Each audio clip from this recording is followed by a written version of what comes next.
మొదటి క్రిస్మస్లో ఎవరు ఆనందంగా గడిపారనంటే ఎవరైతే దేవుని నమ్మిన వాళ్ళు ఉన్నారో వాళ్ళందరూ కూడా మొదటి క్రిస్మస్లో ఆనందంగా గడిపారు.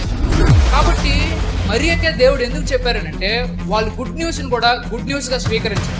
కానీ చెడ్డ వాళ్ళతో పరిస్థితి ఏంటంటే, దేవుడి నమ్మని వాళ్ళతో పరిస్థితి ఏంటంటే వాళ్ళు గుడ్ న్యూస్ని కూడా బ్యాడ్ న్యూస్గా అనుకుంటూ ఉంటారు. దేవుడిని నమ్మకపోతే ఎప్పుడు అనర్థం జరుగుతుందో, ఎప్పుడు ఈ విధంగా కీడు జరుగుతుందో అని ప్రతి క్షణం భయపడాల్సి ఉంటుంది. దేవుడు నాకేం చేయట్లేదని మనం అనుకుంటా ఉంటాం, కానీ అదే ఊరిలోనే దేవుడు మేలులు చేసి అద్భుతంగా ఆనందించే వాళ్ళు కూడా ఉంటారు. వాళ్ళు ఇంకా ఏం చేయాలో తెలియక చచ్చిపోతామేమో అనే భయంతో, చూడండి, చచ్చిపోతామేమో అనే భయంతో వాళ్ళు పుట్టినటువంటి పిల్లల్ని కూర వండుకొని తినేసారు. చూడండి, భయం ఎంత ఘోరమైన తప్పులు చేస్తుంది. ఒక తండ్రి అధికారం కింద ఉన్న వాళ్ళందరూ కూడా బాధపడాల్సిన పరిస్థితి, ఒక కంపెనీ అధికారం కింద ఉన్న వాళ్ళందరూ కూడా బాధపడాల్సి వస్తుంది. ఎప్పుడు వాళ్ళు భయంతో నిర్ణయాలు తీసుకుంటారు. దేవుని పిల్లలైతే వాళ్ళు భయాన్ని ఎదిరిస్తారు. ఏం చేస్తారు? వాళ్ళకి కూడా భయం వస్తుంది. భయం రాదని చెప్పడం లేదు. ప్రార్థన చేస్తా ఉన్న వాళ్ళు కూడా నమ్మరా? విశ్వాసం ఉండదా? వాళ్ళకి కూడా ఉండదు. మీ జీవితంలో జరిగినటువంటి చేదైన అనుభవాన్ని దేవుడిని ద్వేషించడానికి కాదు, దేవుడికి మరింత దగ్గర అవ్వడానికి ఉపయోగించుకుంది. కాబట్టి విశ్వాసం లేకపోతే ఏమవుతుందంటే మన జీవితంలో దేవుడు ఏదో మేళ్లు చేస్తాడు, అద్భుతాలు చేస్తాడని అవన్నీ ఉత్తమ మాటలు, గాలి మాటలు లాగానే ఉంటాయి. మనం ఎప్పుడైనా సరే మన జీవితంలో దేవుడు మంచి చేస్తాడు అని ఆశించామనుకోండి, దేవుడు ఖచ్చితంగా మనకు మంచి చేస్తాడు. ఒకవేళ దేవుడు నాకు మంచి చేస్తాడు అని మనం విశ్వసించలేదనుకోండి, అని మనం నమ్మలేదనుకోండి, దేవుడు మన జీవితాల్లో కూడా ఏ మేలు చేయడు. దేవుడు ఎవరి జీవితాల్లో మేలులు చేయాలి అని అనుకుంటాడని అంటే ఆయన్ని నమ్మినటువంటి భక్తుల జీవితాల్లోనే ఆయన మేలులు చేయాలనుకుంటారు. మిగిలిన వాళ్ళ జీవితాల్లో ఎందుకు ఆయన తలదోర్చడు అని అంటే, ఎందుకంటే మిగిలిన వాళ్ళకి భయం ఎక్కువ. అవునా కదా? ఎందుకు భయం ఎక్కువ అనంటే, ఎవరన్నా సరే వాళ్ళు చేసే పనిలో ఎవరికన్నా సరే మన మీద అసలు పూర్తిగా నమ్మకం లేదనుకోండి. ఇప్పుడు నా మీదే ఇప్పుడు రాఖీకి నమ్మకం లేదనుకోండి, రాఖీ ఏదన్నా పని చేస్తా ఉన్నాడు, నేను వెళ్ళి రాఖీ పాపం అనవసరంగా అంత కష్టపడుతున్నాడు అని చెప్పి వెళ్ళి ఆ పనిలో సహాయం చేద్దామని నేను వెళ్ళాను. కానీ నా మీద అతనికి నమ్మకం లేదు. ఈ అన్న వస్తే మొత్తం అంతా చెడగొడతాడు తప్ప ఇంక చేసేది ఏం లేదు అని అన్నాడు అని అతని మనసులో ఉందనుకోండి. అటువంటి వ్యక్తికి నేను సహాయం చేయగలనా? చేయలేను. ఎందుకనంటే అవతల వ్యక్తి నన్ను నమ్మనప్పుడు ఆ వ్యక్తి ఎంత కష్టంలో ఉన్నా సరే నేను వెళ్ళి సహాయం చేసినా కానీ నన్ను అనుమానిస్తాడు. ఇతనికి ఏం లాభం వస్తుందో, ఎందుకు సహాయం చేస్తున్నాడో అని అనుమానిస్తాడు. ఇతను నిజంగా మంచి చేస్తాడా లేదా అని కూడా డౌట్ పడతాడు. కానీ ఎవరినైతే నమ్మతారో, నమ్మిన వాళ్ళకే ఎందుకు సహాయం చేస్తారంటే మనుషులన్నా సరే, దేవుడన్నా సరే, ఎందుకనంటే వీళ్ళు నన్ను నమ్మారు. ఈరోజు ఒకవేళ నేను వాళ్ళ జీవితంలో ఏళ్ళు పెట్టినప్పుడు పరిస్థితి చాలా కష్టంగా ఉన్నా కానీ వాళ్ళు అర్థం చేసుకుంటారు దేవుడు చివరికి మంచిగా చేయబోతున్నాడని. కాబట్టి వాళ్ళు టెన్షన్ పడడం ఉండదు, భయపడడం ఉండదు, నన్ను తిట్టడం కూడా ఉండదు. కాబట్టి దేవుడు ఎవరి జీవితాల్లో మంచి చేస్తాడని అంటే ఎవరైతే ఆయన నమ్మినటువంటి వాళ్ళు ఉంటారో వాళ్ళ జీవితాల్లోనే రానున్నటువంటి సంవత్సరం అన్నా రాబోయే సంవత్సరాల్లో అన్నా దేవుడు మేలు చేస్తాడు. చూడండి, ఈరోజు బైబిల్లో ఉండేటువంటి క్రిస్మస్ కథ గురించి మనం చూద్దాం.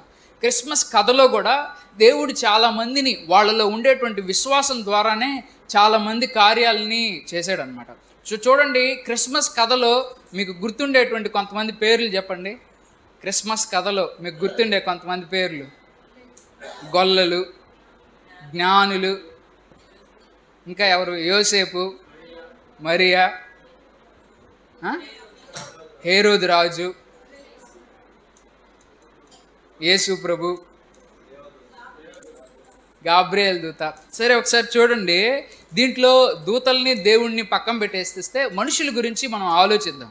ఎప్పుడన్నా సరే దేవుడు గొల్లల దగ్గరికే వచ్చి ఎందుకని అక్కడ యేసు ప్రభు పుట్టాడు అని ఎందుకు చెప్పాడు? గొల్లల దగ్గరికే. హేరోదు మహారాజు దగ్గరికి ఎందుకు రాలేదు?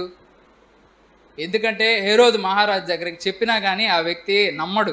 ఆ వ్యక్తికి దేవుడు ఏదన్నా మేలు చేయాలనుకున్నా మొదటి క్రిస్మస్లో ఎవరు ఆనందంగా గడిపారనంటే ఎవరైతే దేవుని నమ్మిన వాళ్ళు ఉన్నారో వాళ్ళందరూ కూడా మొదటి క్రిస్మస్లో ఆనందంగా గడిపారు.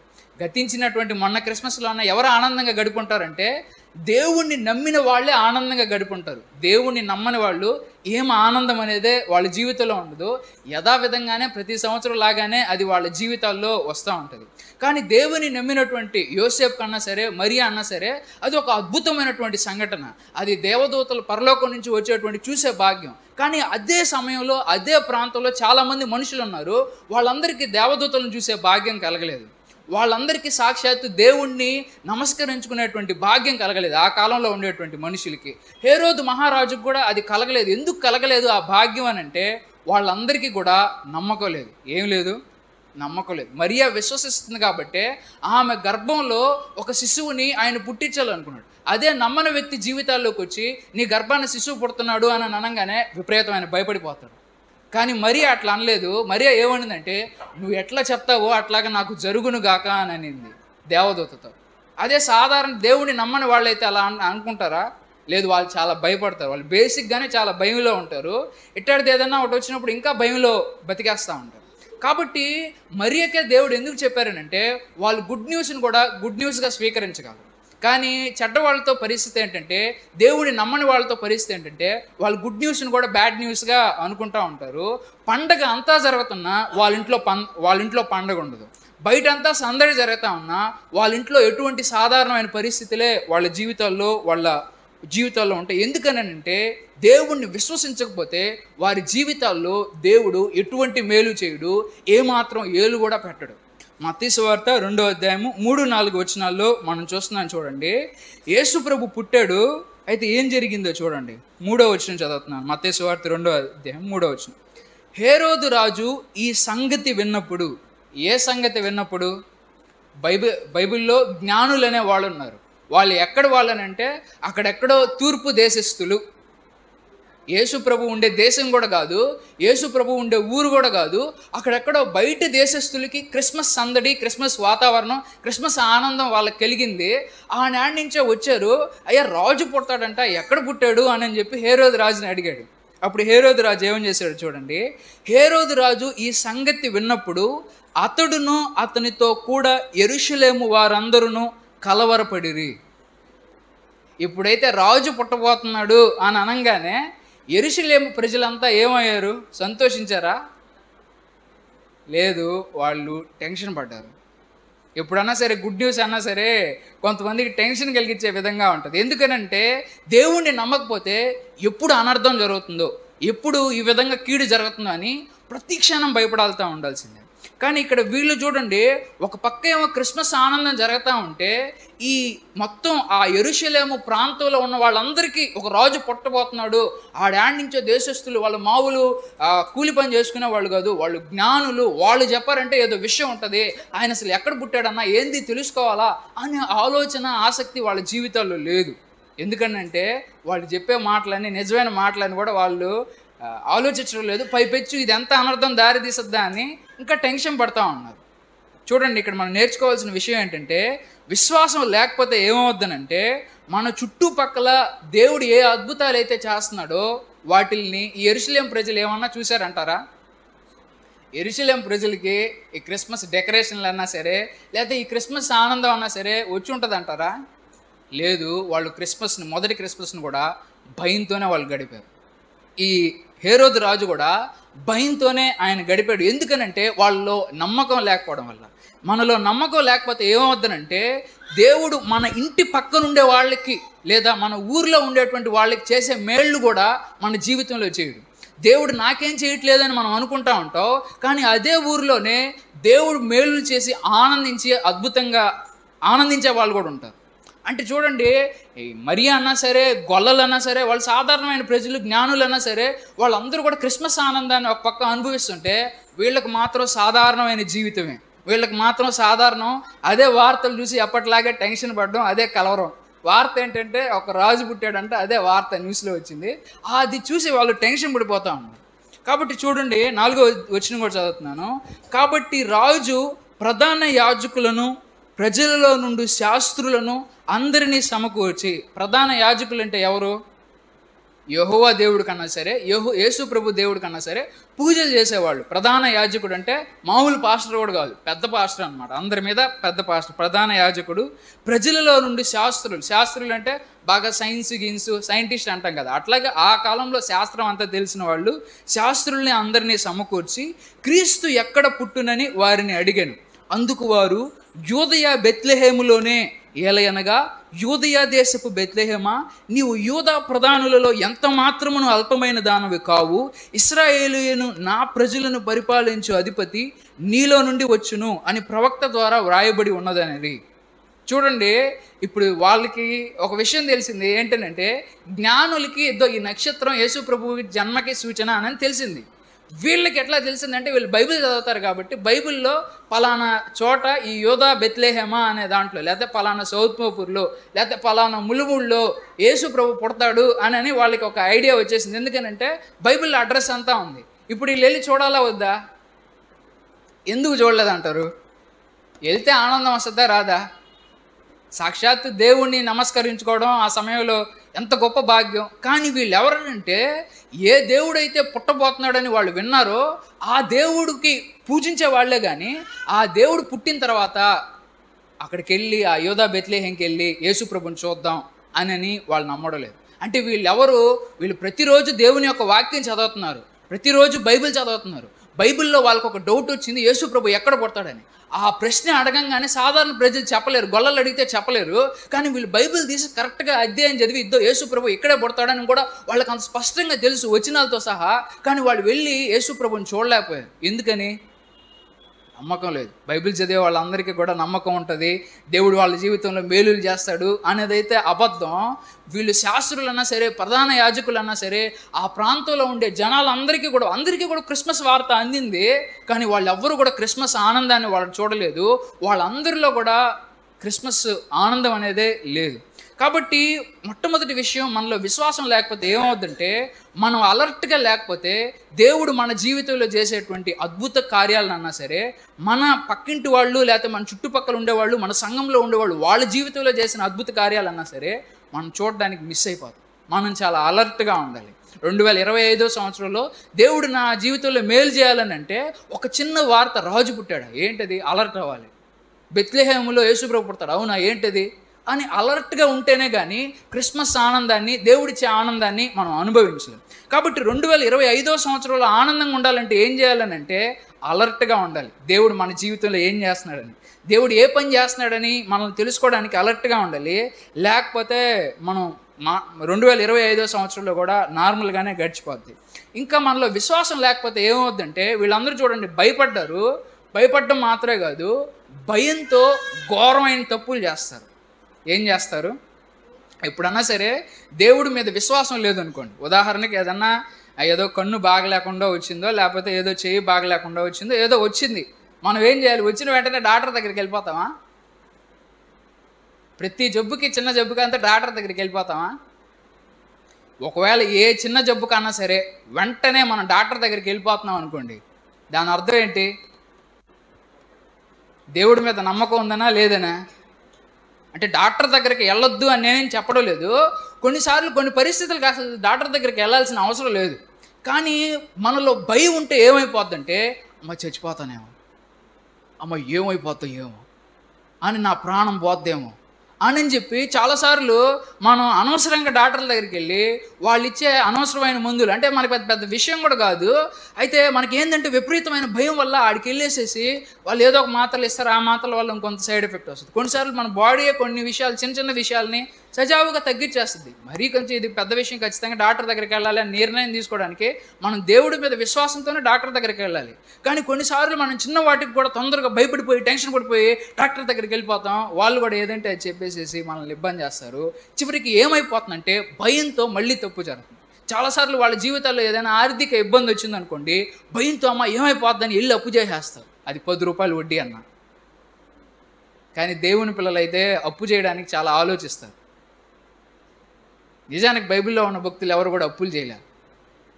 కాబట్టి చూడండి, బైబిల్లో యోబు ఉన్నాడు తెలుసా?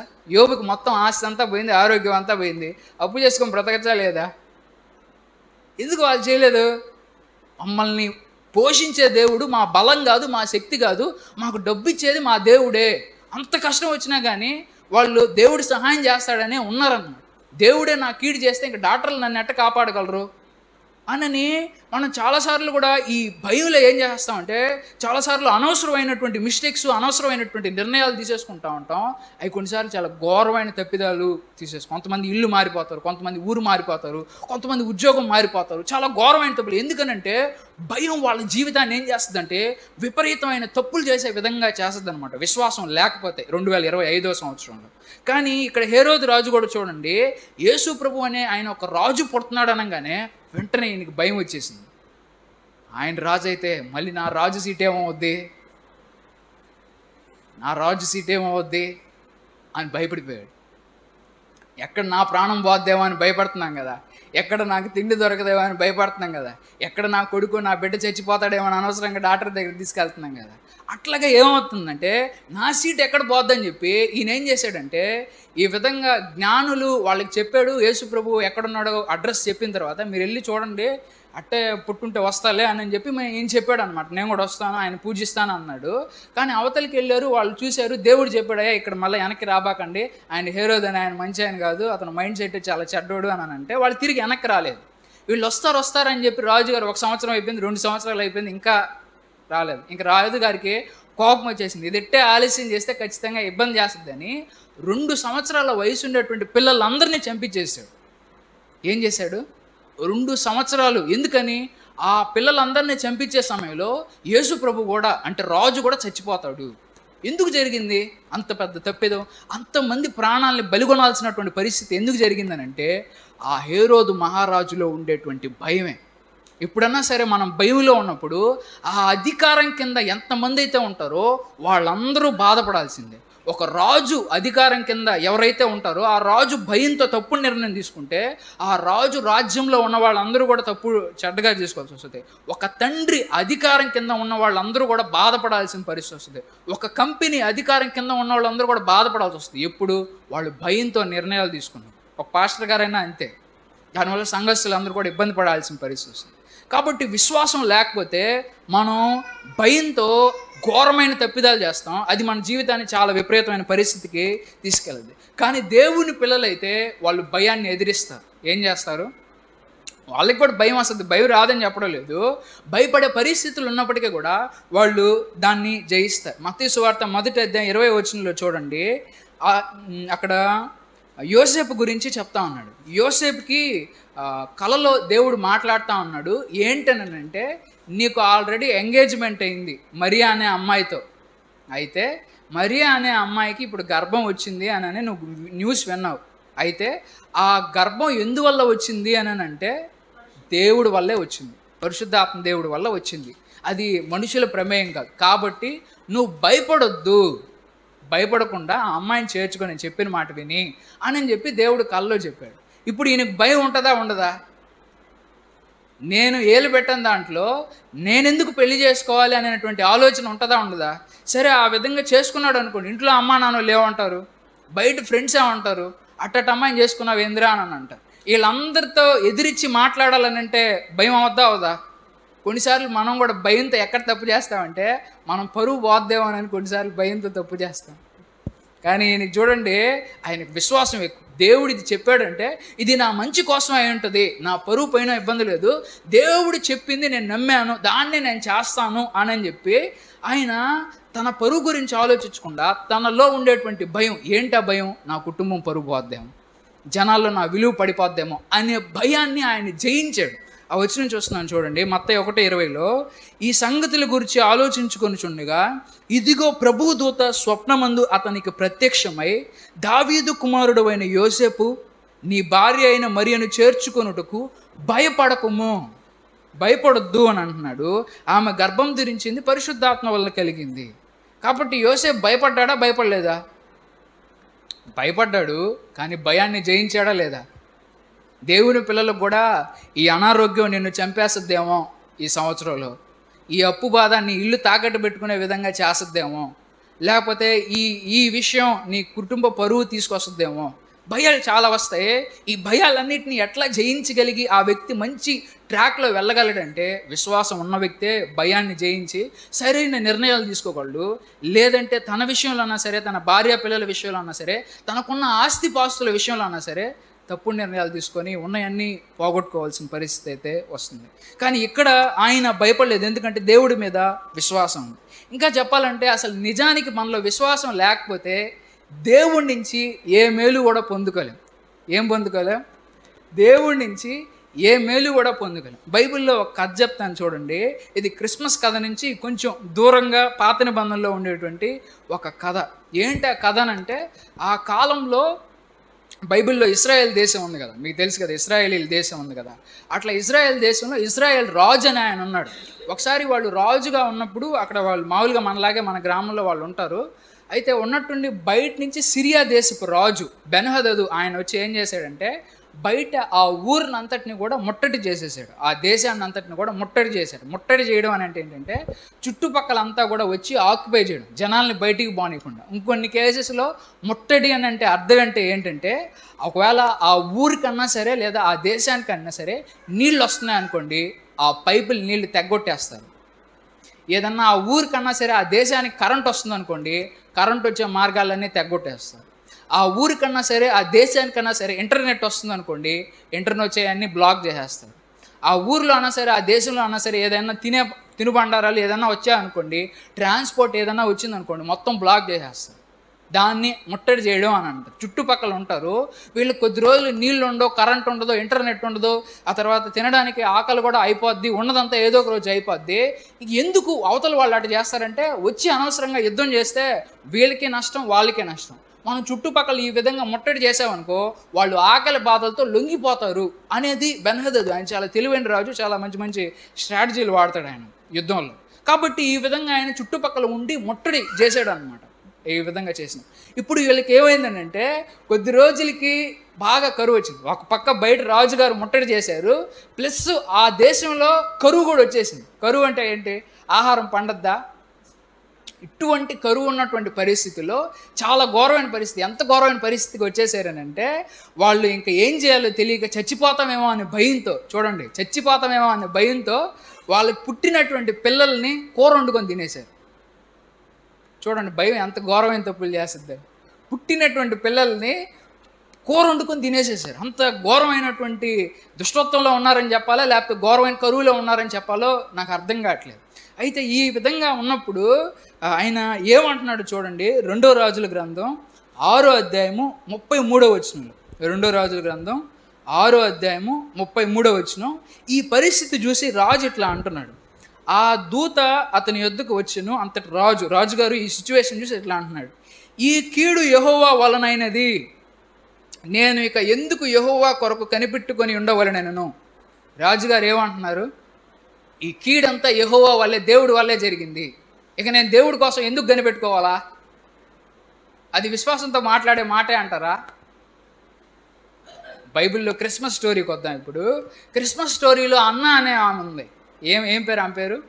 అన్న అనేటువంటి ఒక స్త్రీ. ఆమెకు పెళ్ళైంది. పెళ్ళైన 7 సంవత్సరాలకే భర్త చచ్చిపోయాడు. ఎవరైనా సరే స్త్రీలు వాళ్ళకి అంత తక్కువ వయసులోనే భర్త చచ్చిపోయారు అనుకోండి, సంసార సుఖాన్ని అనుభవించకుండా, భూమి మీద పిల్ల పాపతో సంతోషంగా బ్రతకకుండా 7 సంవత్సరాలకే తన భర్త చచ్చిపోయినప్పుడు ఎవరైనా సరే ఏమంటారు? చాలామంది నేను ఆడవాళ్ళు చూశాను, ముఖ్యంగా ఎట్టాటి భర్తలు చనిపోయిన లేడీసే. కొంతమంది అయితే దేవునికి దగ్గరైన వాళ్ళు ఉన్నారు అన్నలాగే, కొంతమంది ఇప్పటికీ కూడా దేవుని సంఘానికి రాకుండా దేవుణ్ణి తప్పుగా అపార్థం చేసుకుంటూ, దేవుడు నాకేం చేశాడు, దేవుడు నాకేం చేశాడు, నా జీవితంలో ఏం మంచి చేశాడు అని మాట్లాడేవాళ్ళు. ఈయన కూడా చూడండి, ఈయన ఏంటంటే ఈయనకి ఈ విధంగా కరువు పరిస్థితిలో దేవుడు ఏం చేశాడు, ఇంకెందుకు ఆయన కోసం కనిపెట్టుకోవాలా అని రాజుగారు అంటున్నారు. కానీ ఈ హన్నా అనే ప్రవక్త ఈమె ఏం చేసిందనంటే, ఈ విధంగా భర్త చచ్చిపోయినప్పటికీ కూడా దేవుడి దగ్గరకు వచ్చి దేవుడి సన్నిధానంలో డెడికేషన్గా ప్రార్థన చేస్తుంది. నా భర్త ఇన్ని రోజులు బ్రతుకున్నాను, నా భర్తకి సేవ చేశాను, సరే నా భర్తను దేవుడు తీసుకున్నాడు, మిగిలిన జీవితాన్ని అంతా దేవుడి సేవకే అంకితం చేస్తానని చెప్పి దేవుడి మందిరంలోకి వచ్చి ఆమె సేవ చేస్తూ ఉంది. ఆమె జీవితంలో వచ్చినటువంటి చేదైన అనుభవాన్ని ఎందుకు ఉపయోగించుకునిందంటే ఆమె జీవిత ఉద్దేశాన్ని నెరవేర్చడానికి ఉపయోగించుకుంది. ఆమె జీవితంలో జరిగినటువంటి చేదైన అనుభవాన్ని దేవుడిని ద్వేషించడానికి కాదు, దేవుడికి మరింత దగ్గర అవ్వడానికి ఉపయోగించుకునింది.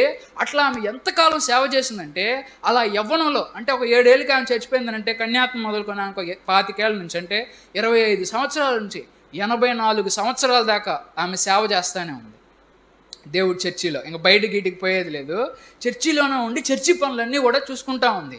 84 సంవత్సరాలు వచ్చే ముసలి వయసు నాకు ఎందుకులే, ఇంకా పిల్లకాయలు వాళ్ళు చేస్తారు అని ఆమె అనుకోవడంలే. 84 సంవత్సరాలు ముసలి వయసు అన్నా కానీ దేవుడు సేవ చేయడానికి నా వయసు అడ్డం కాదు, నేను ఎంతకాలం బ్రతుకుంటానో. ఏం మేలు చేశాడమ్మా దేవుడు, నీకు నీ భర్తను కూడా చంపేశాడు, నా విశ్వాసం నాది, నా దేవుడి మీద నా భక్తి నాదని. అంత వృద్ధాప్యంలో 84 సంవత్సరాల వయసులో కూడా ఆమె దేవుడి సేవ చేస్తూనే ఉంది, ఇంకా చేస్తూనే ఉంది. కాబట్టి ఆమె ఏ స్థాయికి వెళ్ళిందనంటే సాధారణ స్త్రీ స్థాయిలో ఉండి ప్రవక్తి స్థాయిలోకి వెళ్ళింది. ప్రవక్తి అని అంటే అవతల వాళ్ళకి ఏం జరగద్దో కూడా ప్రవచనాలు చెప్పగలిగేటువంటి స్థాయి. ఆ స్థాయికి దేవుడు ఆమెకి వరాలు ఇచ్చాడు, హెచ్చించాడు. ప్లస్ యేసుప్రభు పుట్టినప్పుడు కూడా ఆమెకి చెప్పాడు, అమ్మ ప్రవక్తి, అమ్మ అన్న అద్దో నేనే భూమి మీదకి వచ్చా చూడు, అక్కడ చర్చిలోకి వచ్చున్నా అని చెప్పి దేవుడు ఆమె చెప్పాడు. వచ్చి చూసింది ఆమె. చూడండి, భర్త ఆమెకు చచ్చిపోతే ఏమో ఆమె పాజిటివ్గా ఆలోచిస్తుంది, ఇక్కడ రాజుగారేమో వాళ్ళకి ఒక కీడు రాగానే నెగిటివ్గా ఆలోచిస్తుంది. బైబిల్లో యోబు గ్రంథం ఉంది, యోబుకు కూడా విపరీతమైన విపత్తు వచ్చింది. ఆయన ఏమన్నాడు, వాళ్ళ భార్య ఏమనింది, ఇంకేడా దేవుడా పోయి సూసైడ్ చేసుకొని చచ్చిపోయి ఎందుకు అనవసరమైన బాధలు, ఆ బాధలన్నీ పడి నువ్వేడ ఇంకా ఎందుకు అని చెప్పానంటే యోబులో విశ్వాసం ఏమన్నా సెడిలిందంటారా? యెహోవా ఇచ్చాడు, యెహోవా తీసుకున్నాడు అన్న. అంటే చూడండి, విశ్వాసుల్లో ఎంత కష్టం వచ్చినప్పటికీ వాళ్ళ విశ్వాసాన్ని కదిలించలేదు. విశ్వాసం లేనటువంటి వాళ్ళకి చిన్న కష్టం వచ్చినా చాలు వాళ్ళు విశ్వాసంలోంచి ట్రాక్ తగ్గిపోతారు, దేవుడికి దూరం అయిపోతారు, మేళ్ళు పొందుకోరు. వాళ్ళ జీవితంలో జరిగిన చేదైన అనుభవమే దేవుడికి దగ్గరయ్యే విధంగా చేసుకునింది అన్న. వాళ్ళ జీవితంలో చేదైన అనుభవాన్ని చూపించి రాజు, దేవుడు నాకేం మంచి చేశాడు, దేవుడి కోసం నేను ఇంకేం కనిపెట్టాలా అని రాజుగారు అనుకుంటాం. సరే ఇట్లా జరుగుతూ ఉందని చెప్పి దేవుడు పాజిటివ్ న్యూస్ పంపించాడు.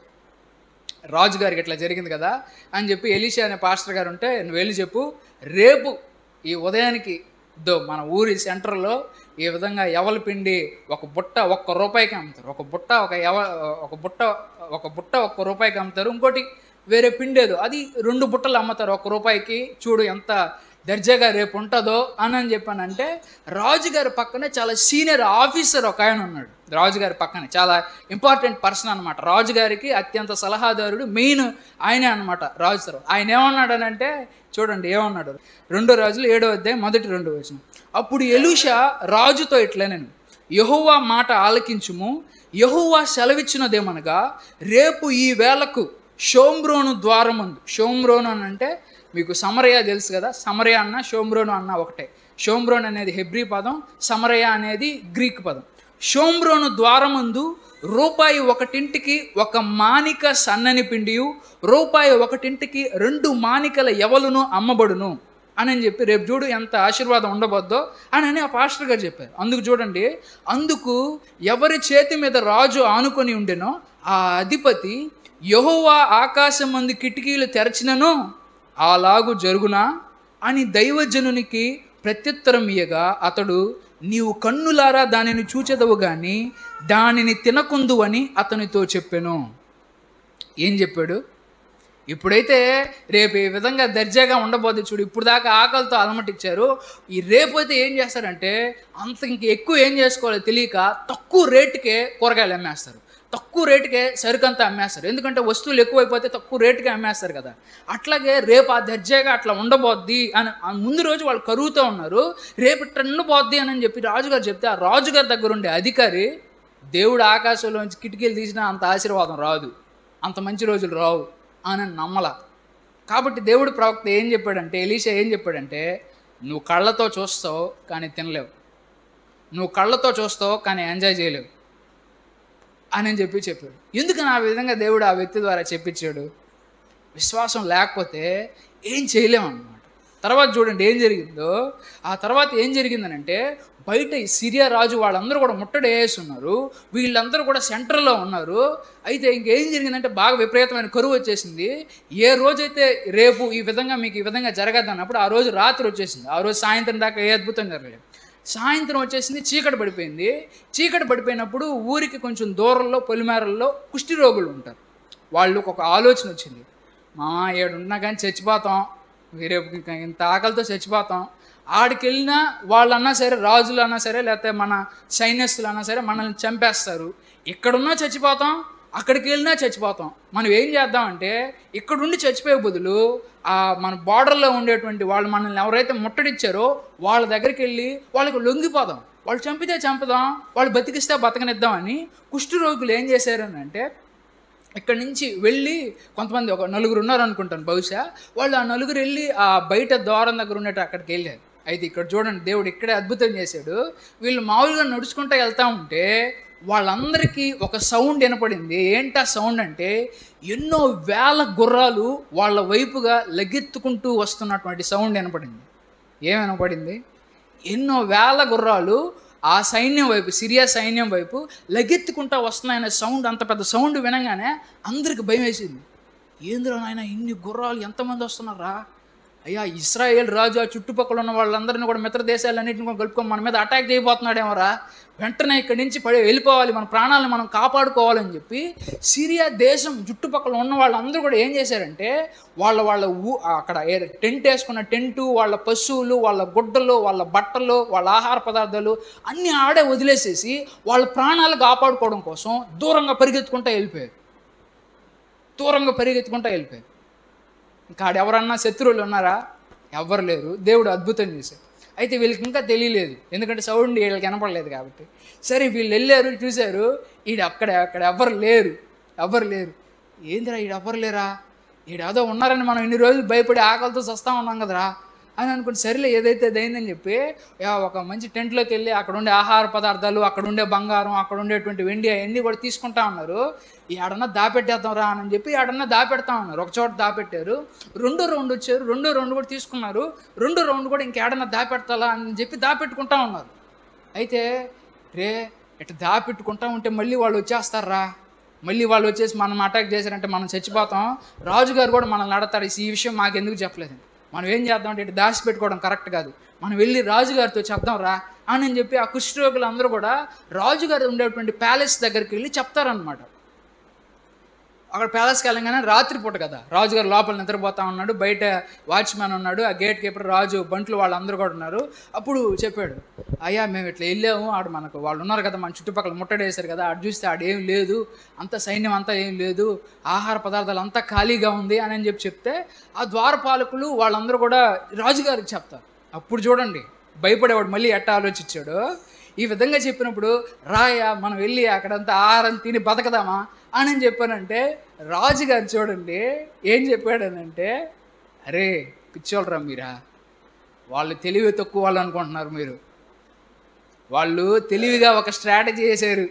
ఏంటి, మనల్ని ఈ విధంగా వాళ్ళు లేకుండా ఉండేటట్టు చేసి మనల్ని ఈ విధంగా ఆహారం కోసం వాళ్ళ దగ్గరికి బయటకు వచ్చినప్పుడు అప్పుడు మనల్ని పట్టుకోవాలని స్కెచ్ చేశారు రా వాళ్ళ అని చెప్పి రాజుగారు చూడండి అంత తెలివిగా ఆలోచించారు.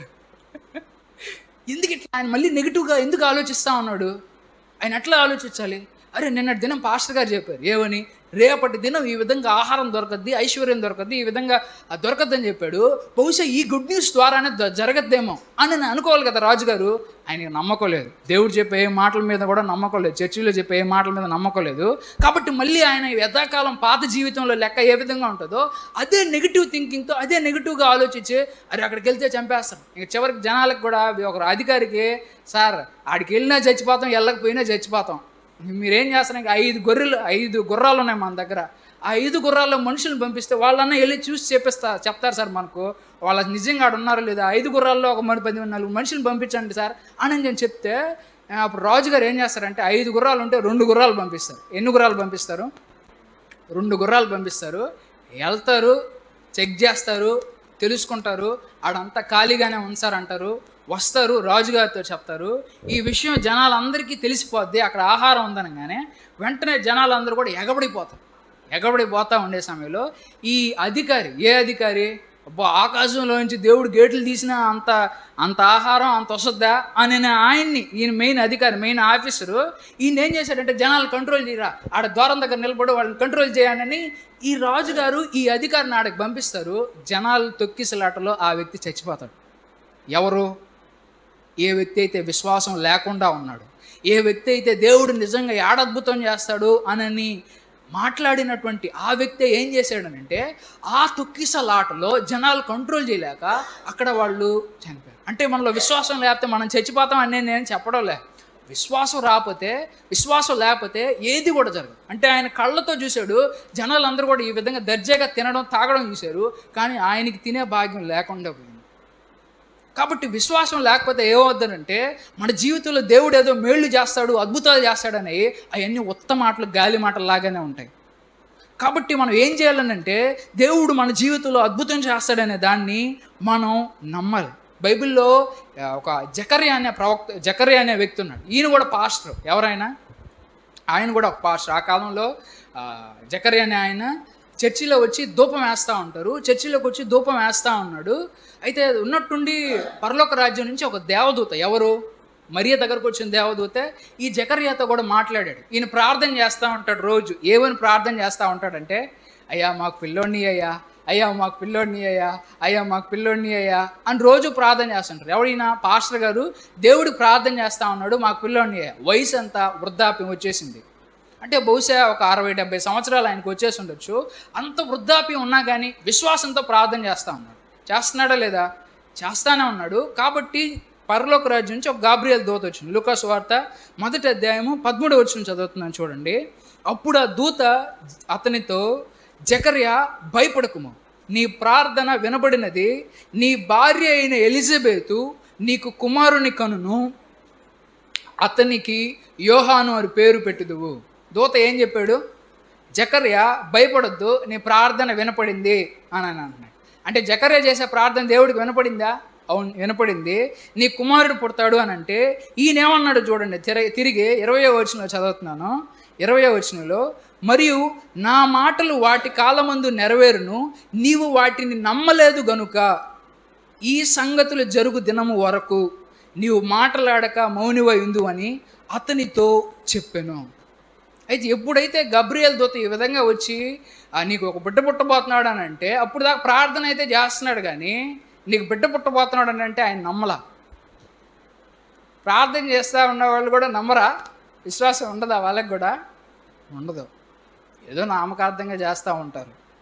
కాబట్టి ప్రార్థన చేసే వాళ్ళందరూ కూడా, అడిగే వాళ్ళందరికీ విశ్వాసం ఉంది అని అనుకోవడం కూడా తప్పే. ఈయన విశ్వాసంతో ప్రార్థన చేస్తాడని మనం అనుకుంటున్నాం, చివరికి ఆ గుడ్ న్యూస్ వచ్చినప్పుడు నమ్మట్లేదు. కాబట్టి దేవుని దూత ఏం చెప్పాడంటే, నేను ఎవరు అనుకుంటున్నావు? నేను దేవుని సముఖంలో ఉండేటువంటి గాబ్రియల్ అనేటువంటి దూతని. దేవుడు చెప్పేది ఏదైనా జరగకుండా పోద్దా? చూడు, నీకే ఒక సూచన ఇస్తున్నాను. ఏంటి ఆ సూచన అంటే, నీ మాట్లాడే నోరు మూసుకొని పోద్ది.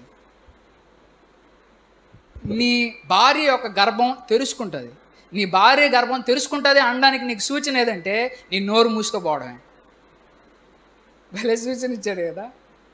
అయితే చూడండి, ఆయనకి ఆ విధంగా అప్పుడు దాకా మాట్లాడుతున్న వ్యక్తి నోరు మామూలుగా అయిపోయింది. ఎందుకని అట్లా జరిగింది? అయితే నేనేమనుకుంటున్నాను, నాకున్న కొద్దిపాటి జ్ఞానం బట్టి ఈయన జకర్యాకి అస్సలు విశ్వాసం లేదని అయితే నేను చెప్పను. ఆయనకి ఎంతో కొంత విశ్వాసం ఉంది, కానీ సంపూర్ణమైన విశ్వాసం ఆయనకి లేదు. అందువల్ల ఆయన దేవుడి దగ్గర పొందుకోవాలని అనుకుంటున్నాడు, కానీ దాన్ని సరిగ్గా రిసీవ్ చేసుకోలేకపోతా ఉన్నాడు. కాబట్టి 2025వ సంవత్సరంలో దేవుడు మనకి ఏదైనా మేలు చేస్తాడని మనం విశ్వసించాలి అని అనుకున్నప్పుడు ఖచ్చితంగా విశ్వసించాలి, నమ్మకంతో విశ్వసించాలి, భయపడకుండా విశ్వసించాలి. అప్పుడే మన జీవితంలో మేలు అనేటువంటిది జరుగుతూ ఉంది. అయితే మరియకు కూడా ఈ వార్త అదే గబ్రియల్తో చెప్పింది ఏంటనంటే, నీవు గర్భం ధరిస్తావు, కన్యకవే కానీ నువ్వు గర్భం ధరిస్తావు అని అంటే ఇది ఎట్లా జరుగుతుంది అని నాకు అడిగింది. ఎట్లా జరుగుతుంది అంటే అది జరగాలి, ఎట్లా జరగద్ది అని అడిగింది. ఈయనేమో అవునా అది ఎట్లా సాధ్యం అని ఈయనేమో డౌట్గా అడుగుతున్నాడు. ఈయనైతే నమ్మలేదు. చూడండి, ఈయనేమో ఒక ప్రవక్త, ఈయన వయసు ఎంతో తెలియదు, ఒక 70 సంవత్సరాలు ఉంటుంది, ఒక వృద్ధుడనంటే. ఈ అమ్మాయి ఏమో ప్రవక్త, ఆమె సాధారణ భక్తురాలు, సంఘానికి వచ్చే సాధారణ భక్తురాలు. వయసులో ఏమన్నా పెద్ద అంటే లేదు, మామూలు సాధారణమైన స్త్రీయే. ఈమెకి ఎక్కువ విశ్వాసం ఉంటుందా, ఈయనకి ఎక్కువ విశ్వాసం ఉంటుందా? ఈయనకే ఎక్కువ విశ్వాసం ఉండాలి. ఎందుకంటే ఒక పక్క ఆయన పాస్టరు, ఆయన బాగా వయసులో పెద్దోడు, ఎక్కువ విశ్వాసాన్ని ఈ పాటికి సంపాదించుకో ఉండాలి. పాపం ఈ అమ్మాయి 15 సంవత్సరాలు 17 సంవత్సరాలు అంతకుమించి ఎక్కువ ఉండో, ఇంత చిన్న వయసులోనే ఆమెకు ఒక వార్త చెప్పినప్పుడు ఆమె ఎలా నమ్మగలుగుతుంది? అంత చిన్న వయసులోనే నీ గర్భాన్ని ఈ విధంగా పుడతాడు అని అనగానే ఆమెకు కూడా దేవుడు బలపరచడానికి ఒక సూచన చెప్తాడు. ఏం సూచన నీకు ఇస్తున్నానంటే, చూడు నీ బంధువుల్లో ఒక ఆమె ఉంది, ఎవరామనంటే ఎలిజబెత్ అనే ఆమె. ఎవరామె? ఈ జకర్యా అనే ఆయన భార్య, వీళ్ళిద్దరు బంధువులు అనమాట.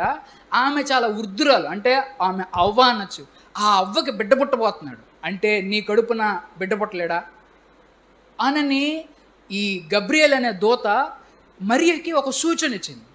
అంటే ఇక్కడ చూడండి, దేవుడు విశ్వాసాన్ని మాత్రమే చెప్పడం కాదు, ఒకవేళ విశ్వాసంలో మనం బేసిక్ లెవెల్లో ఉన్నామనుకోండి, దేవుడు మనకు తగినంత ఇన్ఫర్మేషన్ ఇచ్చి లేదా తగినంత సూచనలు మన జీవితంలో చేసి నేను చెప్పేది నిజం అని నమ్మడానికి నీకు ఆనవాళ్ళు ఇస్తాడు.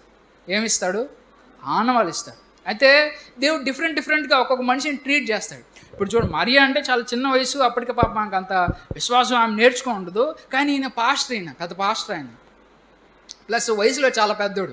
ఎంత ఎక్కువ బైబిల్ చదివి ఉండొచ్చు, ఎంత ఎక్కువ ప్రార్థన చేసి ఉంటాడు, ఎంత ఎక్కువ ఉపవాసాలు చేసి ఉంటాడు.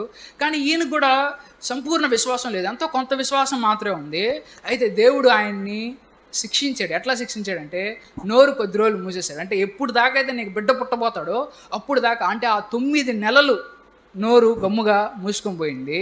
9వ నెలలో ఆ బిడ్డకి బిడ్డ పుట్టిన తర్వాత ఆ బిడ్డకి పేరు పెట్టే రోజు వచ్చింది. ఆ పేరు పెట్టినప్పుడు మొట్టమొదట ఆయన పేరు యోహాను అని పలికినప్పుడు తిరిగి ఆయనకి నోరు వచ్చేసింది. ఆ పేరు కూడా దూతే పెట్టమని. అంటే ఆయన జీవితంలో కూడా ఎందుకు ఆ సంవత్సరంలో ఆ మేలును పొందుకుంటున్నాడు అంటే, దేవుడు కొన్నిసార్లు ఇక్కడ చూడండి, మనం నమ్మకపోతే అస్సలు చేయడు అని అనలేదు, నమ్మకపోతే అస్సలు చేయడం అనలేదు. కొన్నిసార్లు మనం నమ్మకపోయినా దేవుడు చేస్తాడు. ఎందుకు చేస్తాడనేది ఆయన ఇష్టం. ఎందుకంటే ఒకరు బేసిక్ లెవెల్ విశ్వాసం ఉంటుంది, కొంతమంది చేస్తేనే కానీ నమ్మరు కదా, అవునా కదా? వీళ్ళు చాలా చిన్న పిల్లకాయలు, వీళ్ళు ఖచ్చితంగా చేయాల్సిందే వీళ్ళ జీవితంలో, వీళ్ళు ఇప్పుడిప్పుడే వచ్చారు అని ముందు వాళ్ళకి నమ్మకం కలిగిస్తారు. వాళ్ళకి సంపూర్ణ నమ్మకం వచ్చేసింది అనుకోండి, అప్పుడు కూడా వాళ్ళకి సూచనలు అద్భుతాలు అన్నీ చేస్తా ఇంకా నా నమ్మకత్వాన్ని వాళ్ళు కాపాడుకోవాలని అనుకోడు దేవుడు. ఇంక వీళ్ళకి నమ్మకం వచ్చేసిన తర్వాత నమ్ము అని మాత్రమే అంటాడు, నమ్ము అని మాత్రమే అంటాడు. ఒకవేళ వాళ్ళు నమ్మలేదనుకో, జకర్యాకు శిక్ష వేసినట్టు, క్రమశిక్షణ పరిచినట్టు మనల్ని కూడా ఎదిగినటువంటి వాళ్ళని ఏం చేస్తాడంటే క్రమశిక్షణ పరుస్తాడని. అయితే ఇక్కడ ఒక గుడ్ న్యూస్ ఏంటంటే, దేవుడు ఎవరినన్నా సరే క్రమశిక్షణ పరుస్తున్నాడని అంటే అది చాలా చాలా మంచి విషయం. దేవుడు ఎవరిని క్రమశిక్షణ పరచడనంటే ఆయన పిల్లల్ని కాని వాళ్ళని ఆయన పట్టించుకోడు. మీరు చూడండి, మీ పిల్లల్ని కొడతారా, పక్కన వాళ్ళ పిల్లల్ని కొడతారా?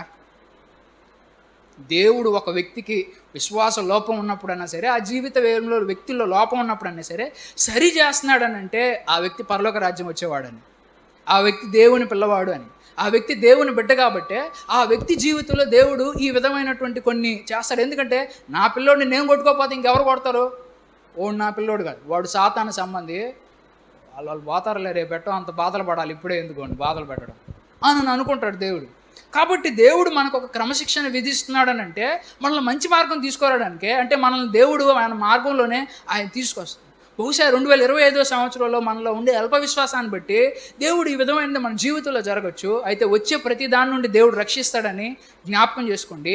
అది మనలో విశ్వాసాన్ని మొలకెత్తించడానికి, మనల్ని మరింత బలవంతులను చేయడానికే దేవుడు ఒకవేళ ఏ కీడన్నా మన అల్ప విశ్వాసాన్ని బట్టి దేవుడు రాణిస్తాడు. అయితే చివరిగా కొద్ది మాటలు చెప్పి నేను ముగిస్తాను. చూడండి, విశ్వాసం ఉంటే అసలు ఏం జరుగుతుంది అనేది. మొట్టమొదటి మనం నేర్చుకున్నవి ఏంటంటే, మనల్ని విశ్వసించడానికి ఏదన్నా సరే దేవుడు ఇది చెప్పినప్పుడు దాన్ని విశ్వసించడానికి తగిన ఎవిడెన్స్ దేవుడు ఇస్తాడనమాట, తగిన ఎవిడెన్స్ ఇస్తాడనమాట. ఉదాహరణకి గొల్లలకి ఆకాశంలో ఉండే ఒక దూత వచ్చి సూచన చెప్పింది. అదేవిధంగా జ్ఞానులకి ఆకాశంలో ఉండేటువంటి ఒక నక్షత్రం వాళ్ళకు ఒక సూచన, ఎప్పుడు రానటువంటి నక్షత్రం ఆ రోజే వచ్చింది. అదేవిధంగా మరియకి ఒక సూచన ఏంటంటే, వృద్ధాప్యంలో ఉన్నటువంటి అవ్వ బిడ్డను పుట్టడం ఆమెకు ఒక సూచన. అంటే దేవుడు మనల్ని నమ్మను, గుడ్డిగా నమ్మని చెప్పడు. ఎవరికి అంటే బేసిక్ లెవెల్ విశ్వాసంలో ఉన్నవాళ్ళకి చెప్తున్నాను, గుడ్డిగా నమ్మనైతే చెప్పడు. దేవుడు మూఢ విశ్వాసాలని ఎంకరేజ్ చేయడు. దేవుడు ఏదైనా చెప్పినప్పుడు అది నువ్వు నమ్మడానికి కావాల్సిన ఎవిడెన్స్ ఇస్తాడు. బైబిల్లో చాలామంది పాత నిబంధనలో నువ్వు ఇది చెప్పావా, అది జరగద్దా, అయితే సూచన ఇవ్వు అని అన్నాడు, సూచనలు ఇచ్చాడు. అయితే కొంతమందికి ఇవ్వలేదు దేవుడు. కొంతమందికి అడిగిన దాని సూచన అడతావా, అని అన్నాడు. ఎందుకంటే వాళ్ళు ఆల్రెడీ బాగా ఎదిగిన వాళ్ళు, బాగా నమ్మకం వచ్చిన వాళ్ళు మళ్ళీ అపనమ్మకంతో ఉంటే వాళ్ళని అడగాల వద్దా? ఇతనికి ఏ నమ్మకం లేదు, నువ్వు ఎన్నిసార్లు అడతావు చెప్పు, అన్ని అద్భుతాలు చేస్తా అని చెప్పి దేవుడు గిద్యోని జీవితంలో అయినా సరే వాళ్ళలో బేసిక్ లెవెల్లో విశ్వాసాన్ని రేకెత్తించేటప్పుడు ఆ విధంగా చేస్తాడని. కాబట్టి విశ్వాసం మనలో మొలికెత్తించేటప్పుడు దేవుడు మనకి ఎంత ఇన్ఫర్మేషన్ అయితే ఇస్తాడో అందిస్తాడు. అయితే దేవుడు ఏదైనా ఒక విషయం చెప్పిన తర్వాత దాన్ని పక్కన వాళ్ళకి చెప్పడానికి అంత క్లారిటీ ఉండదు. దేవుడు మనకు ఒక మాట చెప్పాడు, ఆ మాటని మనం రిసీవ్ చేసుకున్నాం, అయితే పక్కనుండే వాళ్ళకి ఎక్స్ప్లెయిన్ చేయాలి. ఇప్పుడు మరియకే చూడండి, ఆమెకి ఒక పురుషుడు ప్రమేయం లేకుండా నువ్వు గర్భం ధరిస్తావు అని దేవుడు చెప్పాడు. ఇప్పుడు వాళ్ళ అమ్మ అడిగింది, వాళ్ళ అమ్మకి ఏం చెప్పాలి? చెప్తే అర్థం చేసుకుంటుందా? దేవుడు నాకు ఒక విశ్వాసంతో ఒక మాట చెప్పాడు, ఈ సంవత్సరాలు ఎట్లుండబోద్దానని అని అంటే ఆ మాట పక్కన వాళ్ళకి చెప్పినప్పుడు అది ఎట్లా అనిపిస్తుంది అని అంటే వాళ్ళు నమ్మడానికే ఆస్కారం ఉంది. అదేవిధంగా యోసేపుకు కూడా చెప్పాడు, నీ భార్య పురుషుడి ప్రమేయం లేకుండానే కన్యగానే ఉంది, ఆమె కన్యగానే గర్భం ధరించింది. అది ఎట్రా నాయన, కన్యట గర్భం ధరిస్తుందిరా స్వామి, నువ్వు తలముద్దోడు ఉన్నట్టున్నావా అని యోసేపుని వాళ్ళ అమ్మా నాన్నోళ్ళు అనుంటారా లేదా? పక్కన వాళ్ళకి చెప్తే విశ్వాసం అనేది కొన్నిసార్లు మనకి అర్థం కాదు. జ్ఞానులకి ఆకాశంలో చుక్క పుట్టింది, చుక్క పుడితే దేవుడు పుట్టినట్టు, చుక్క పుడితే దేవుడు పెట్టడం ఏంటరా ఆయన, పిచ్చి కాకపోతే. విశ్వాసం అనేది కొన్నిసార్లు మనకు అట్లాగే ఉంటుంది. దేవుడు అబ్రహాముని ఇదో ఈ గ్రామం వదిలేసి ఇక్కడి నుంచి వదిలేసి అక్కడికి వెళ్ళు అని అన్నాడు. ఎక్కడికి వెళ్తున్నావురా? తెలియదు. ఎక్కడికి వెళ్తున్నావు తెలియదు, వెళ్ళమన్నాడు, అంతే, వెళ్తాం. క్లారిటీగా ఉండదు. ఎందుకనంటే దేవుడు మనకి విశ్వాసంతో ఒకటి చెప్పినప్పుడు దాన్ని చేసేటప్పుడు పక్కన వాళ్ళకైతే అది అర్థం కాదు, కానీ మనకైతే క్లారిటీ ఉంటుంది. ఎందుకంటే మనం విశ్వాసంతో విశ్వసిస్తున్నాం కాబట్టి. రెండు, ఇంకోటి ఏంటంటే దేవుడు ఏదన్నా చెప్పేటప్పుడు పూర్తిగా చెప్పడు. ఏంటి? దేవుడు ఏదైనా చెప్పేటప్పుడు పూర్తిగా చెప్పడు. అంటే చూడండి, అబ్రహాంకి ఊరు వదిలేసి రమ్మన్నాడు, కానీ ఊరు వదిలేసి వచ్చిన తర్వాత ఏడకి పోవాలి చెప్పాడా? చెప్పలా. ఈ మరియ కన్నా సరే, లేకపోతే వీళ్ళకన్నా సరే, జ్ఞానులకన్నా సరే, ఇట్లా ఫస్ట్ వాళ్ళకి ఒక స్టార్టింగ్ పాయింట్ వచ్చింది, స్టార్టింగ్ పాయింట్తో పట్టుకొని వచ్చారు. అదేవిధంగా యోసేపు అన్నా సరే, నీ భార్యను చేర్చుకో అని అన్నాడు. సరే దేవుడు చెప్పాడు కదా అని చెప్పి కలిసి వచ్చి పెళ్లి చేసుకున్నారు. దేవుడు చెప్పాడనే ఉద్దేశం ఫస్ట్ స్టెప్ చేశాడు. ఇప్పుడు రెండో స్టెప్ ఏంటంటే ఏడు నుంచి ఆడకు పంపించడం. ఆ విధంగా దేవుడు దానికోసం ఏం చేశాడంటే ఒక జనసంఖ్యను ఉపయోగించుకున్నాడు. జనసంఖ్య జరిగేటప్పుడు వీళ్ళు ఆ నుంచి ఆ ప్రాంతానికి వెళ్తారనమాట. అక్కడ కూడా వాళ్ళని దేవుడు ప్రతి క్షణం కూడా, ఉదాహరణకి యోసేపుకి ఈ విధంగా ఇందాక చెప్పాను కదా, హేరోదు మహారాజు పిల్లల్ని 2 సంవత్సరాల పిల్లల్ని చంపేస్తున్నాడు అని తెలిసినప్పుడు ఈ యోసేపుకి మళ్ళీ కల్లో చెప్తాడు, అరే రాజుగారు మిమ్మల్ని చంపేస్తున్నాడు రా, యేసు ప్రభువు కూడా చంపేస్తాడు, మీరు ఇక్కడి నుంచి ఈజిప్ట్కి వెళ్ళండి అని చెప్పి చెప్తాడు. మళ్ళీ ఈజిప్ట్కి వెళ్ళిన తర్వాత ఆడేం చెప్తారు, అరే హేరోదు రాజు చచ్చిపోయాడు రా, మళ్ళీ వెనక్కి వచ్చేయండి అని. అదేదో ముందే చెప్పచ్చు కదా. ఇదంతా మరియమ్మని పెళ్లి చేసుకోక ముందే చెప్పుంటే ఎంత తతంగా ఉందంటే అసలు నేను వచ్చేవాడిని కాదు కదా. అవునా కదా? ఉదాహరణకి మీకు నెల్లూరు దాకా పోవాలి, నడుచుకొని పోవాలి, వస్తామంటే ఎంతమంది వస్తారు? 7 దాకా సీల్ రోడ్ దాకా రారా అని అన్నావు అనుకోండి, సీల్ రోడ్ దాకా వస్తుంది. 7 దాకా మునుముడు దాకా రారా అని అంటే మునుముడు దాకా వస్తారు. ఆ తర్వాత నరసింహకొండ దాకా రారా అని అంటే నరసింహకొండకు వస్తుంది. జొన్నవాడ దాకా రారా అంటే జొన్నవాడ దాకా వస్తారు. అప్పటి నుంచి ముందుకి పోలేరు, వెనక్కి పోలేరు. ఎంత దూరం వచ్చేసామని చెప్పి చివరికి ముగించకుండా మీరు ఆగరు. దేవుడు కూడా ఏంటంటే ఎంత దూరం పోవాలరా, ఎంత చేయాలరా నీ జీవితంలో అనంగా అని చెప్పినప్పుడు, నీ జీవితంలో ఇంత పెద్ద ప్లాన్ ఉందిరా నాకని ఆ ప్లాన్ అంతా చెప్పేస్తే మనిషి కన్ఫ్యూజన్ వచ్చేస్తుంది, భయం వేసేస్తుంది. అమ్మా ఎంత పెద్ద ఛాలెంజెస్ ఉంటాయా, ఇంత పెద్ద ఘోరమైన పరిస్థితులు ఉంటాయా, నేను నా కడుపును పుట్టే బిడ్డని ఏ విధంగా అసలు బెడ్ లేకుండా ఒక పశువుల తొట్టులో పెట్టాలా అని మన జీవితంలో వచ్చే ఛాలెంజెస్ని మనం ఎదిరించలేం. దేవుడు మొత్తం ప్లాన్ అంతా చెప్పేస్తాడు. దేవుడు ఎంత చెప్పాలో అంతే చెప్తాడు. అందుకని కాబట్టి దేవుడు ఎందుకనంటే విపరీతంగా మొత్తం అంతా చెప్పేస్తే వీళ్ళు భయపడిపోతారు. వీళ్ళు భయపడిపోయి అసలు స్టార్టింగ్ పాయింట్ స్టార్టింగ్దే చేయరు. కాబట్టి నేను వీళ్ళకి ఎంత విషయం అయితే చెప్తాడో అంతే చెప్తాడు. విశ్వాసంలో మొదటి స్టెప్, ఆ స్టెప్ చేస్తేనే రెండో స్టెప్కి చెప్తాడు. అంతేగాని మూడో స్టెప్, నాలుగో స్టెప్ ఆయన చెప్పడు అనమాట. జ్ఞానులకు కూడా అంతే. ఆ నుంచి వచ్చారు, వచ్చిన తర్వాత మళ్ళీ వాళ్ళు ఎక్కడికి వెళ్ళాలి ఏంటి అనేది దేవుడే గైడ్ చేశాడు. తిరిగి రాజు దగ్గర పోబాకండి, మీ ఊరికి వెళ్ళిపోండి. ఎవరు గైడ్ చేశాడు? అంత దేవుడే ఒక్కొక్క స్టెప్లో వాళ్ళని గైడ్ చేస్తూ ఉంటాడు. మొత్తం అంతా ప్లాన్ చెప్పేదేవా, ఇప్పుడు ఏడకి వెళ్ళాలో చెప్పుదేవా అని అంటే దేవుడు చెప్పడు. కాబట్టి విశ్వాసంతో దేవుడు మనకు చెప్పేది క్లారిటీ ఉండదు. రెండోది, విశ్వాసం అనేది గమ్ముగా కూర్చొని ఉండేదే కాదు. విశ్వాసం అనేది ఒక పని చేస్తుంది. ఏం చేస్తుంది? విశ్వాసం ఎప్పుడైనా సరే క్రియ అనేది చేస్తుంది అనమాట. యోసేపు కన్నా సరే నీ భార్యని చేర్చుకో అని అన్నప్పుడు ఆయన గమ్ముగా కూర్చొని ఉంటుంది, విశ్వాసం అవుద్దా? ఆయన లేచాడు, వెళ్ళి వాళ్ళ భార్యని కలిశాడు. తన వల్ల గర్భం రాకపోయినప్పటికీ కూడా ఆమెను తన భార్యగా చేసుకున్నాడు. అంటే పబ్లిక్ అందరి ముందు ఈమె నా భార్య అని చెప్పాడు ఆయన. అంటే ఒక పని చేశాడా లేదా? విశ్వాసంలో ఎప్పుడైనా సరే విశ్వాసానికి క్రియలు ఉంటాయి. విశ్వాసానికి ఏముంటాయి? క్రియలు అనేటువంటివి ఉంటాయి. దేవుడు నాకు ఒక విశ్వాసం ఇచ్చాడు, దేవుడు నాకు ఒక ₹1,00,00,000 ఇస్తానన్నాడు ఈ సంవత్సరంలో అని చెప్పి గమ్ముగా కూర్చొని ఉండేదే పనా? ఏం పని చేయకుండా దేవుడు నాకు ఈ సంవత్సరం ఆరోగ్యం ఇస్తా అనే విశ్వాసం నాకు దేవుడు ఇచ్చాడు, బాగుంది, ఏం లేదు, గమ్ముగా కూర్చొని ఉండేదే పనా? లేదు. విశ్వాసానికి క్రియ అనేది కంపల్సరీ ఉంటుంది. ఈయనకు కూడా విశ్వాసం ప్రకారం దేవుడు ఏ విశ్వాసం అయితే ఇచ్చాడో ఆ విశ్వాసాన్ని సాధించడానికి ఆయన ముందుకు వచ్చాడు. కాబట్టి ప్రతి అడుగులో నీకు ఎంత సమాచారం అయితే దేవుడు చెప్పాలో ప్రతిదీ కూడా ఒక్కొక్క స్టెప్ చూసి ఆయన నిన్ను ముందుకు నడిపిస్తాడు. కొన్నిసార్లు మొదటి స్టెప్కి రెండో స్టెప్కి మధ్య చాలా దూరం ఉండొచ్చు, అవునా కదా? చివరిగా చెప్పి లాస్ట్ ఒక పాయింట్ చెప్పి ముగిస్తాను. ఏంటనంటే బైబిల్లో సిమియోన్ అనే ఆయన ఉన్నాడు. ఎవరు ఆయన? యేసు ప్రభు పుట్టిన సందర్భంలో ఉండేటువంటి వ్యక్తే.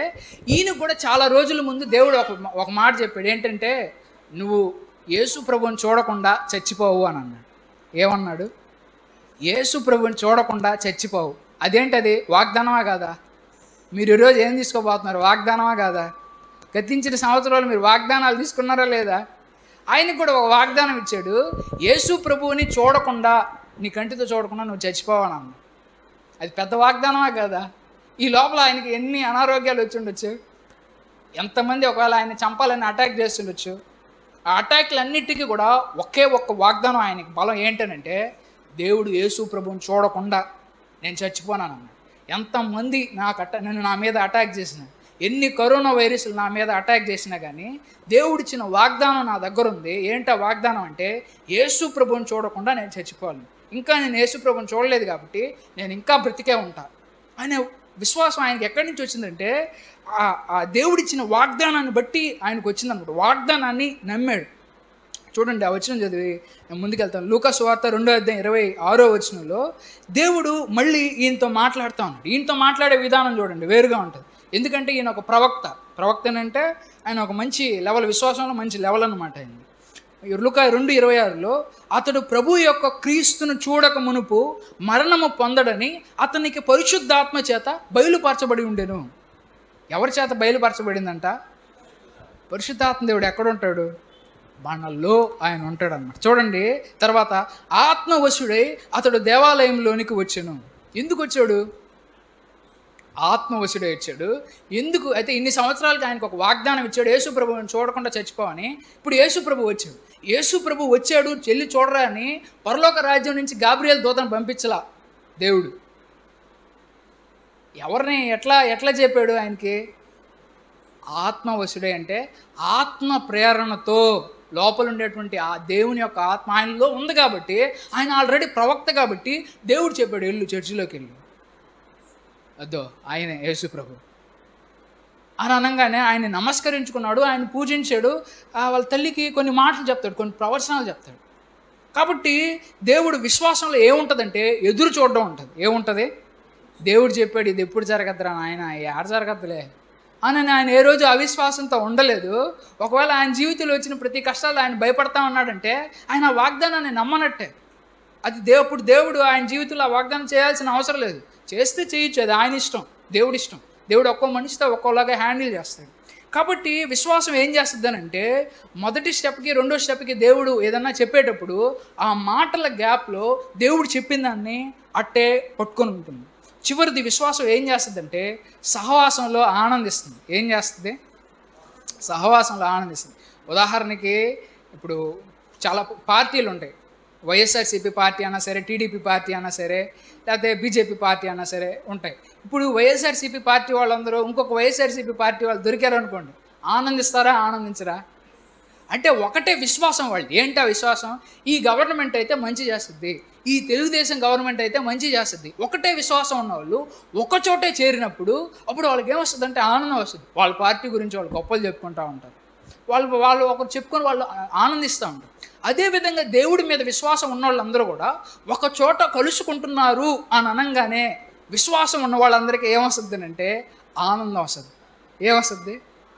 మా పార్టీ వాళ్ళందరికీ మీటింగ్ ఉందంట, యేసుప్రభు పార్టీ వాళ్ళందరికీ మీటింగ్ ఉందంట, యేసుప్రభు పార్టీ వాళ్ళందరూ ఈరోజు ఆనందిస్తారు, చర్చిలోకి రావచ్చు. నాయన ఏం చర్చిరా బ్రో, ఏడబోతావు రా చర్చిగా? నీరసం ఉండదు.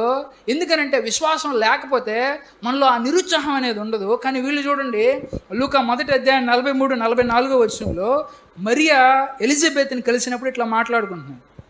నా ప్రభువు తల్లి. ఎవరు చెప్తున్నారు? ఈ మరియా అనే ఆమె వాళ్ళ బంధువురాలైనటువంటి ఎలిజబెత్, ఆమె వృద్ధాప్యం, ఆమె అవ్వస్థితిలో ఉంది.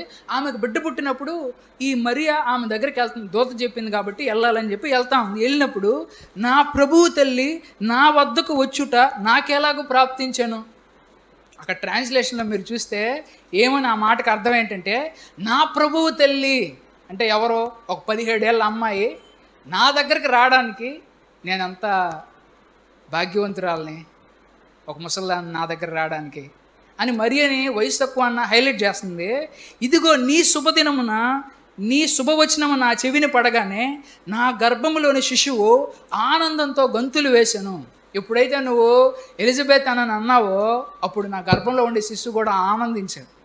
చూడండి, వాళ్ళ మనసులో మాత్రమే ఆనందించడం కాదు, వాళ్ళ గర్భంలో ఉండే శిశువు కూడా ఆనందిస్తారు. తర్వాత వాళ్ళు ఇద్దరు పాట పాడుకుంటారు. పాట పాడుకొని దేవుణ్ణి స్తుతిస్తారు, ఆనందిస్తారు. ఎందుకంటే వాళ్ళు సహవాసంలో కలిశారు. ఒకటే దేవుడు వాళ్ళ జీవితాల్లో చేసిన అద్భుతాలు, చేయబోయే అద్భుతాలు ఒకరికొకరు చెప్పుకొని విశ్వాసంలో బలపడ్డారు, విశ్వాసంలో ఆనందించారు. కాబట్టి విశ్వాసం ఏం చేస్తుందంటే, దేవుడు మనలో విశ్వాసం లేకపోతే ఈ సంవత్సరం మనలో ఎటువంటి అద్భుతాలని మనం చూడలేము. ఇంకా భయంతో మనం పైపెచ్చు చాలా ఘోరమైన తప్పిదాలు చేస్తాం. అదే విశ్వాసం ఉన్నట్లయితే మనం మంచి ట్రాక్లోనే వెళ్తాం. మనలో ఉండే భయాల్ని మనం జయిస్తాం. మనలో విశ్వాసం పెరగడానికి ఎంత సమాచారం అయితే కావాలి, లేదా ఏ అద్భుతాలు అయితే కావాలి, లేదా ఏ సూచనలు అయితే ఇవ్వాలో వాటిలన్నిటిని కూడా ఇస్తాడు. ఇచ్చి మనలో ఆ విధంగా చేస్తాడు. దేవుడు మనకేదైనా ఇది చేస్తాడు అని చెప్పినప్పుడు అన్నిసార్లు కాదు, కొన్నిసార్లు దాని పక్కన వాళ్ళకి చెప్పలేం, కరెక్ట్గా చెప్పలేం. ఎందుకనంటే అది వాళ్ళకి అర్థం కాదు. కానీ నమ్మిన వాళ్ళకైతే అది ఒక గొప్ప జీవం. సువార్త అనేది కూడా ఏంటంటే నశించిపోయే వాళ్ళకి వెర్రితనంగా ఉంటుంది, కానీ రక్షించబడేటువంటి వాళ్ళకి అది గొప్ప శక్తి, దేవుడి శక్తి. కాబట్టి విశ్వాసం అనేది పక్కన వాళ్ళకి అది చెప్పేటప్పుడు అంత క్లారిటీగా వాళ్ళు ఈడేం భక్తుడు రా ఈడేం అన్నట్టుగా ఉంటుంది. దేవుడు ఎప్పుడన్నా చెప్పేటప్పుడు కూడా పూర్తి సమాచారం చెప్పడు, కొంచెం చెప్తాడు. ఎందుకంటే మొత్తం చెప్తే భయపడతావు కాబట్టి, ఇంకా దేవుడికి చాలా కన్ఫ్యూజ్ అయిపోతామని దేవుడికి చాలా రీజన్స్ ఉంటాయి. కాబట్టి దేవుడు ఎప్పుడైనా సరే చెప్పేటప్పుడు ఈ నెలలో ఇది చేయాలరా, ఈరోజు ఇది చేయాలా, వచ్చే నెలలో ఇది చేయాలి అని చెప్పి మొత్తం ఒకటేసారి చెప్తే మనం కన్ఫ్యూజ్ అయిపోతాం, మనం చేయం. 2, మన విశ్వాసంతో దేవుడు ఏదైనా చెప్పినప్పుడు చెప్పింది చేయకుండా గమ్ముగా కూర్చోవడం కాదు, చెప్పింది చేయడానికన్నా సరే, మనలో ఉన్న విశ్వాసాన్ని నెరవేర్చుకోవడానికన్నా సరే క్రియ చేయాలి. ఖచ్చితంగా దాన్ని పని చేయాలి. అడుగడుగున దేవుడు మనకి ఎంత సమాచారం అయితే ఇచ్చి మనల్ని బలపరచాలో, లేకపోతే మన విశ్వాసంలో తక్కువ ఉన్నప్పుడు మనల్ని బలపరుస్తూ, మనల్ని ఎంకరేజ్ చేస్తూ మన విశ్వాస ప్రయాణంలో ఆయన ముందుకు నడిపిస్తాడు. మనం అంతకాలం ఎదురు చూసే భాగ్యాన్ని, అంతకాలం దేవుడు నాకు ఇస్తాడు, ఇన్ని సంవత్సరాలు ఇలేదు, ఈ సంవత్సరం ఇస్తాడా? లేదు, దేవుడు వాగ్దానం చేశాడు 2000 సంవత్సరాలు, ఇది 2025 వస్తుంది, ఇంకా ఎదురు చూస్తున్నా, ఇస్తాడు. విశ్వాసంలో ఎదురు చూడడం అనేది ఉంటుంది.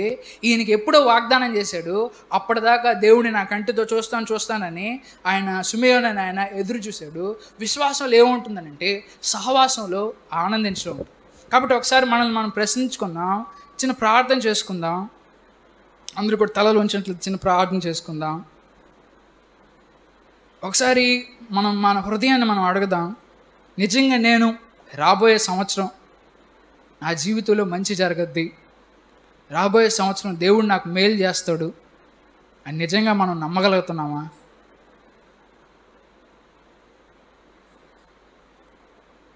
నమ్మిన వారి జీవితంలోనే దేవుడు అద్భుతాలు చేయడానికి ఇష్టపడతాడు. నమ్మినప్పుడే మనం భయంలో తప్పులు చేయకుండా ఉంటాం. నమ్మినప్పుడే నమ్మకంలోనే ఒక ఆనందం ఉంటుంది. దేవుడు నాకు ఇస్తాడు, వెయిటింగ్ చేసేటప్పుడన్నా ఆ ఆనందం అలానే ఉంటుంది, అది నిరుత్సాహంగా మారదు, ఆ నమ్మకం బలంగా ఉంటుంది. కాబట్టి ఈ 2025వ సంవత్సరంలో ఏ భయం మనల్ని వెనక్కి లాగుతుంది? ఒకసారి ప్రశ్నించుకుందాం. ఒకవేళ ఆ భయాన్ని మనం విశ్వాసంతో చేయించలేకపోతే ఆ భయం 2025వ సంవత్సరాన్ని కూడా ఒక పీడకల్లాగా మారుస్తుంది. కానీ మనం దేవుడిచ్చిన విశ్వాసంతో దేవుడు నాకు తోడుగా ఉన్నాడు, దేవుడు నాకు సహాయం చేస్తాడు, దేవుడు నాకు ఉన్నాడని మనం కానీ ఆలోచించి ఆయన సహాయాన్ని కోరి ఆయన యందు విశ్వాసం ఉంచినట్లయితే గొప్ప అద్భుతాన్ని మనం చూడబోతాం. ప్రార్థన చేసుకుందాం. పరిశుద్ధుడా, ఈ సమయంలోనైనా మీకే వందనాలు దేవా. నిజమే తండ్రి, గతించిన దినాలన్నింటిలో కూడా నాయనా మేము బ్రతికేమంటే ప్రభువా నిజంగా అది మీరు ఇచ్చినటువంటి భాగ్యమే. అయితే ఈ 2025వ సంవత్సరంలోనైనా గతంలో ఉన్నటువంటి చేదు అనుభవాలన్నా సరేనైనా అవి మీకు దూరం అవ్వడానికి మేము ఉపయోగించుకోకుండానైనా హన్నా ప్రవక్తలాగా బైబిల్లో ఉన్న భక్తుల్లాగానైనా మా జీవితంలో జరిగినటువంటి గత సంవత్సరం అంతా ఉండేటువంటి ఆ చేదునన్నా సరే ప్రభా, ఈ సంవత్సరం అది మధురంగా మారబోతుంది అన్న మీ మాటను విన్నప్పుడునైనా మేము నమ్మడానికి మా హృదయాలకి సహాయం దయచేయండి అయ్యా. మా హృదయాలు నమ్మడానికి కావలసిన సమాచారాన్ని, కావలసిన ఎవిడెన్స్ని, కావలసిన సూచనని దేవా మీరు మాతో ఇవ్వండి నాయన, సహాయం దయచేయండి. పరిశుద్ధాత్మ దేవా, ప్రతి స్టెప్లో 2025వ సంవత్సరంలో మేము ఏం చేయాలని నాయన మాకు ఒక గైడెన్స్ ఇవ్వండి అయ్యా. మమ్మల్ని చేయబట్టుకొని దేవా మీరే నడిపించండి నాయన, సహాయం దయచేయండి ప్రభువా. ఒకవేళ మీ సహాయం లేకపోతే ప్రభువా మేము మళ్ళీ తప్పులు చేస్తాం నాయన. మళ్ళీ ఈ 2025వ సంవత్సరం అద్భుతమైన సంవత్సరంగా కాకుండా సాధారణమైన సంవత్సరంగానే మిగిలిపోద్ది తండ్రి. కాబట్టి నాయన మేము విశ్వసించడంలో ఉత్సాహంగా ఉండడానికి దేవా సహాయం దయచేయండి ప్రభా. మీరు మాకు దయచేస్తారని ప్రభా ఆశని మేము ఎంతో ఆసక్తితో అపేక్షించడానికి దేవా దయచేయండి. ఒకవేళ అది జరగడానికి లేట్ అయినా దాన్ని మేము ఎదురు చూడడంలో కూడా నాయన మేము ఆనందించడానికి నాయన సుమేనులాగా మాకు దయచేయండి. మీరు ఇవ్వబోయే వాగ్దానాలు అవి సాదాసీదా మాటలు కాదు అని ప్రభా మేము గుర్తించడానికి సహాయం చేయండి. యేసు ప్రభు పుట్టినటువంటి మాటలు అయ్యా అక్కడ వాళ్ళందరూ కూడా యెరూషలేము ప్రజలైనా సరే, హేరోదు మహారాజు అయినా సరే, ప్రధాన యాజకులు, శాస్త్రులు అందరూ కూడా ఆ బైబిల్లో మాటలు విన్నారు, కానీ అవి మాటలుగానే ఉండిపోయాయి. వాళ్ళ జీవితాల్లో ఏ కార్యం కూడా జరగలేదు. కారణం వాళ్ళు విశ్వసించలేదు. కాబట్టి అయ్యా కాగితంలో ఉండేటువంటి అక్షరాలని, ఆ వాగ్దానాలను ప్రభా మేము తీసుకుంటున్నప్పుడు మేము విశ్వసించకపోతే నాయన మళ్ళీ అది పాత కార్డులాగా ఎక్కడో పడేసి వెళ్తుంటాయి. కాబట్టి నేను మీరు ఇచ్చే వాగ్దానాన్ని ప్రభా మేము సీరియస్గా తీసుకోవడానికి, సీరియస్గా ప్రార్థన చేసిన ఆయన మీ సన్నిధానంలో వాగ్దానాన్ని మేము నెరవేర్చుకోవడానికి, వాగ్దానాన్ని గట్టిగా పట్టుకొని ఉండడానికి నాయన దయచేసి మాకు సహాయం దయచేయండి. కాబట్టి మాలో కలిగేటువంటి ప్రతి భయాన్ని కూడా నాయన మీరే తీసివేయండి. 2025వ సంవత్సరంలో విశ్వాసంతో, నమ్మకంతో, ఆనందంతో దేవుడు నాకు తోడున్నాడు, ఈ సంవత్సరం నాకు మంచి జరగద్ది అనే విశ్వాసంతో నాయన మేము సంతోషంగా ఉండగలిగే భాగ్యాన్ని దేవా మా హృదయాల్లో దయచేసి మాకు దయచేయము.